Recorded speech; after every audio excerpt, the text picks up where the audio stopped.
Good evening.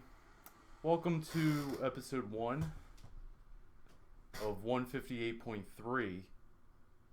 Various analysis and stuff like that. Thoughts to take with you. Now, it's clear to see where my allegiances lie tonight. And a lot of my Eagles fans cohorts and various Eagles fans I see on social media have been quick to jump on Jim Schwartz. I mean, talk radio, anyone with a microphone, a voice, and an opinion has weighed in, and Jim Schwartz has fallen on the sword in this game. In some cases, rightfully so. But controversially, I'd like to differ from that path. I don't agree with a lot of his philosophies, and I don't know if he's chosen the talent on his defense. He's had some input, I would think, but I don't think this is 100% his fault. Now here's why. I'm going to give you some reasons here. A lot of the talent on his defense is very line heavy. You have Josh Sweat, Fletcher Cox, Derek Barnett could be a player as well. But at the same time, they're very thin at linebacker, and their secondary is inconsistent. Now, I've been critical of Slay. I think he's doing a very good job, given the fact that maybe the scheme he's in, even though he played under Jim Schwartz in his early years in Detroit, doesn't really best suit his talents. He really flourished after Jim Schwartz. He became that Pro Bowl player. And under Jim Schwartz, I think there's been some points where he's not looked like big play Slay. He's looked like Darius. I mean, 2 pass interference against... He wasn't even going against Juju. He wasn't even going against Claypool. He's going against, not one of those two. Johnson was one of the guys. He popped Johnson early, took him out of the game. But there was Washington there, who's not really a Pro Bowl level wide receiver, but he managed to get a lot of yards off of pass interference from Slay. And it's not a very veteran play, but beside the point. I mean, other than that, Mills is inconsistent at best.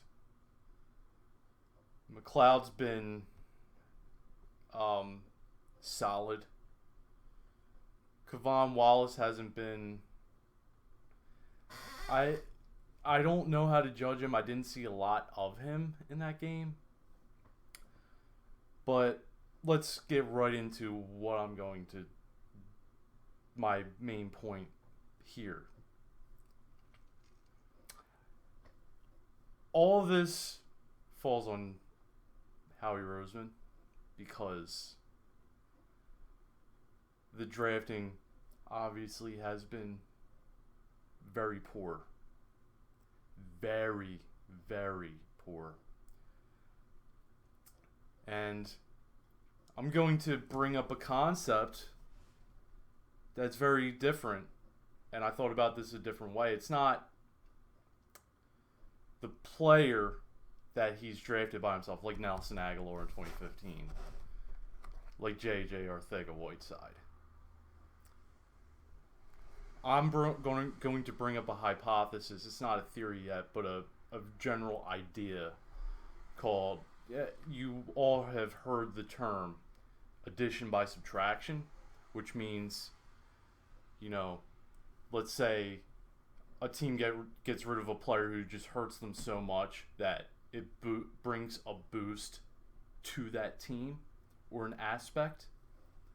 Like, for example, the Philadelphia Flyers getting rid of Andrew McDonald this past offseason has allowed them to take that next step going to the second round of the NHL playoffs. I'm bringing up a concept called subtraction by addition, which is a lot of hindsight. It's a lot of armchair quarterbacking, but hear me out.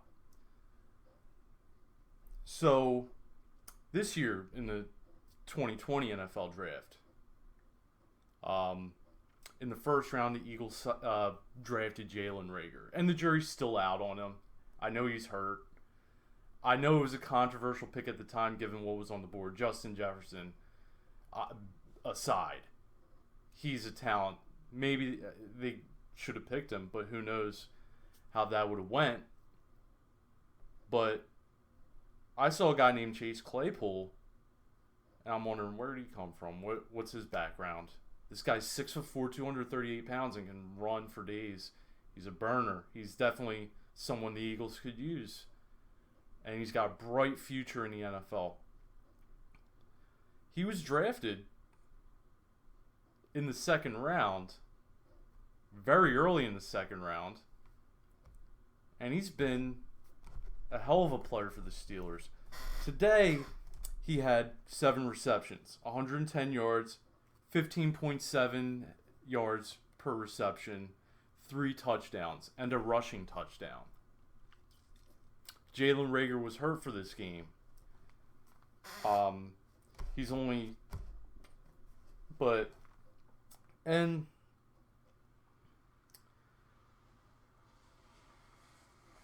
given Chase Claypool, this was kind of his breakout game. He hasn't had a lot of stats to go off before this. A lot of pedestrian performances. So far, 13 receptions, 160 yards, 4 touchdowns, 5 if you count the rushing touchdown today. Which is still impressive, given the fact that J.J. Arcega-Whiteside has had 1 reception this year. And it was today, and it led to nothing, and it kind of hurt the team because he couldn't get out of bounds. So, I mean, that's just a big improvement as it stands. But if you compare, but it's almost unfair to compare him to Reagor, but that Chase Claypool could have been someone they used today. And that would have won them the game. That takes 4 touchdowns off the board. I mean, who are they going to go with after that? I mean, they put the clamps on everyone else pretty well. So, I mean, that's what happens when one man kills you. And you take that away and you give that to your team, that's a completely different game. But here's another one Eagles fans don't want to remember, and that was the wild card game last year against Seattle. Oh shit! Let me take that. I'm wearing the Seattle hat. Seattle Kraken NHL. It's a cool looking hat. But anyway, DK Metcalf in that game and DK Metcalf, we all know he was drafted a couple spots after J.J. Arcega-Whiteside. DK Metcalf, are you ready, in that game, had 7 receptions for 160 yards and a touchdown. And the game-sealing catch. Okay? That's one thing. I mean, if you take him away, Eagles advance further in the playoffs. And if you add that to your team, that could have been a huge run. Okay. Projected, or career, DK Metcalf, 74 receptions, 1,303 yards, and 10 touchdowns. Not bad. But this year projected, according to ESPN.com, 69 receptions, 1,612 yards, 12 touchdowns. I would love for the Eagles to have that, wouldn't you? Wouldn't you love to have that level of production at the wide receiver position, I mean, come on. It's a no-brainer. A lot of teams would love that. What the heck? Oh, my screen went black for a minute. Okay. Not that there's anything wrong with that. Okay, but let's continue. Compare him to Arcega-Whiteside, who was picked a couple spots before DK Metcalf in that 2019 NFL draft in the second round. His career totals thus far: 10 receptions, 169 yards, and one touchdown. Not to mention that drop in the Detroit game. Not to mention the drop a couple weeks ago against Cincinnati, which cost your team. But wouldn't you think that DK Metcalf could get to those footballs and change those games? Oh my God, you're talking about a different situation, a different outlook on the season. I mean, it's a no-brainer. Just statistically, it's unbelievable just to even fathom the difference that makes.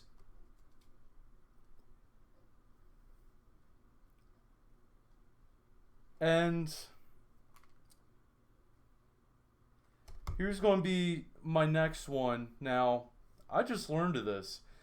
Bud Dupree has been having a pretty good run with the Pittsburgh Steelers the past 2 seasons. And I blanked on his name on the podcast I was on the Locked In podcast, and I said TJ Watt and this other guy, and I meant Bud Dupree, and he's been a stud. He's been an absolute stud for the Steelers. He was actually available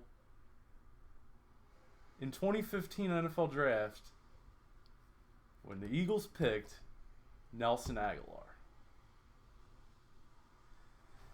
Now here's the thing. That's kind of controversial because the 2017 season, Nelson Aguilar was a huge part of that season. He's had highlights throughout that season. That 2017 highlight season, he's got a lot of highlights on there, including that catch against Washington, that step over move when he embarrassed Patrick Peterson. That's one of my favorite Eagle moments ever. But today, let me pause it. But today, against the Steelers,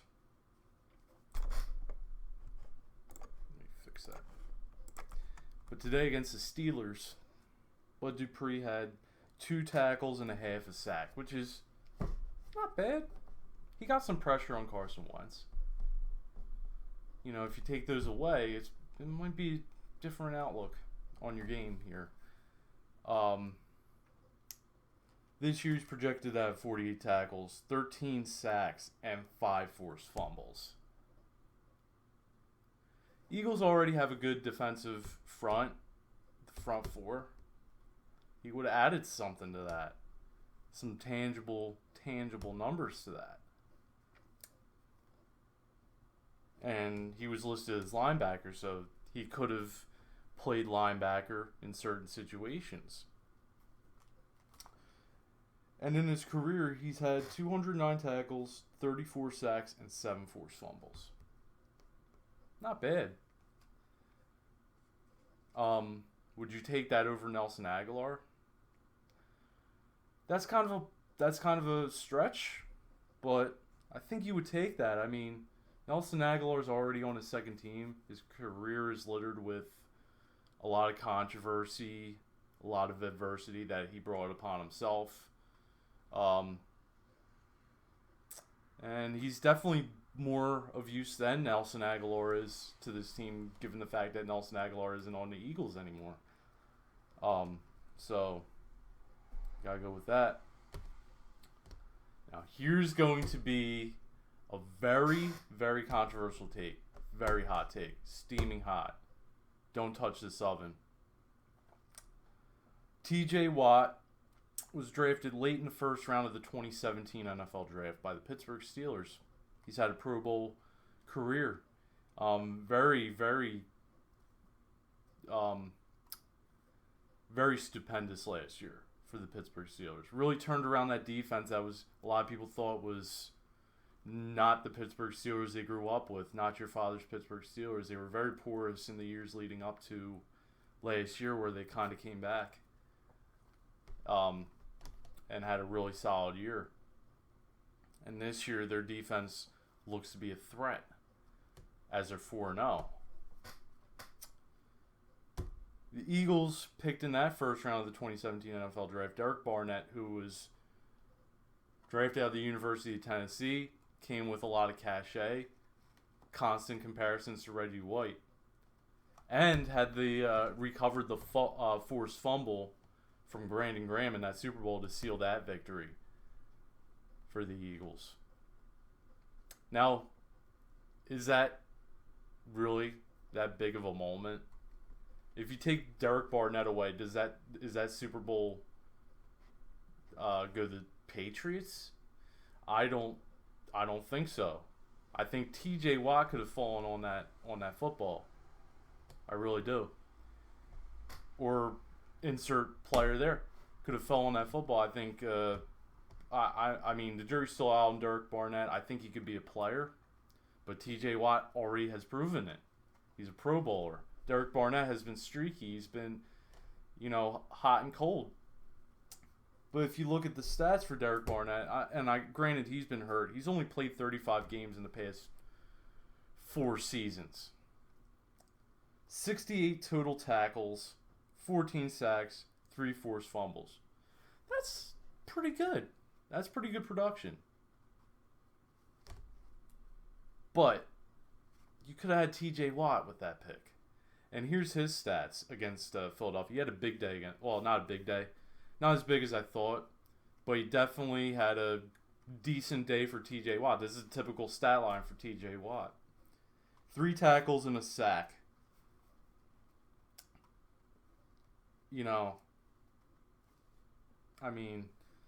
And then his career numbers really blow this out of proportion. 50 games. 133 tackles solo. 186 total tackles. 38 sacks. 41 tackles for loss. 80 hits to the quarterback. 4 interceptions. And 15 forced fumbles.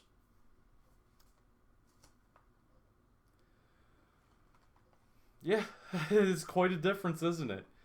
And over the course of these past 4 seasons, all those numbers could have added to wins. Even more wins. You're not, last year, if you had TJ Watt, you're not talking about a 9-17. You're talking about a 14-2 team. In 2018, you're talking about home field advantage again. Possible back-to-back Super Bowls. And if you add DK Metcalf, 3 Super Bowls, potentially in a row. Who knows? But you had a better chance of doing that, making a lot of money for yourself in merchandise. Making the Eagles Nation a worldwide force that makes you $1 billion machine that could possibly surpass the net worth of the Dallas Cowboys. Jeffrey Lurie needs to see that. See that missed opportunity by sticking with Howie Roseman. And that's what you get. You lost out on the potential revenue. You lost out on all the jersey sales, the money. I mean, who's buying Derek Barnett jerseys? Who's buying J.J. Arcega-Whiteside jerseys? You probably get mugged, more likely to get mugged in Philadelphia wearing a J.J. Arcega-Whiteside jersey than a Dak Prescott jersey right now. That's how unpopular he is. And that lies at the feet of Howie Roseman. I mean, would you rather have T.J. Watt or would you rather have Duke Riley? And you already, I don't even have to dig up the stats on Duke Riley or Nate Gary to compare. It's no comparison, buddy. None. No comparison at all.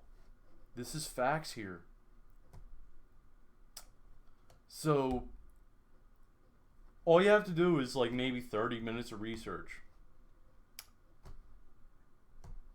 and a little bit of digging and a little bit of know-how to evaluate the situation. If I was the owner of the Eagles, it's definitely not looking good for Howie Roseman, in my opinion. It's a travesty what has happened, and you know, it could have been a whole different team if you just made the correct evaluations in your scouting, if you made the correct evaluations at the combine, in your interview process. You would have found these guys, and it would have been a whole lot easier on your team. So that's it. I mean, that's just a damning evaluation of what is going on in Philadelphia, and it's really sad. It's a missed opportunity. It looks like the window is closed for them. And if they want to if they want to open this window back up, they might have to go in a different direction in that front office. I mean, I think that's more to blame than any of the coaching play calls or decisions. Yes, it was a lapse in decision making by Jim Schwartz to keep one of those linebackers instead of switching to more of a nickel or a dime package. That led to that game-sealing Chase Claypool touchdown. But in the end, he's working with what he has, and he doesn't have a lot. Doug Peterson doesn't have a lot. Carson Wentz doesn't have a lot. I mean, you're relying on John Hightower instead of, you could have had DK Metcalf, could have had Chase Claypool, could have had these guys. And yet, the lapse in your talent evaluation has led to this situation. So, that is 158.3, episode 1. I hope you enjoyed it. I hope you enjoyed my analysis. Thank you very much, and God bless.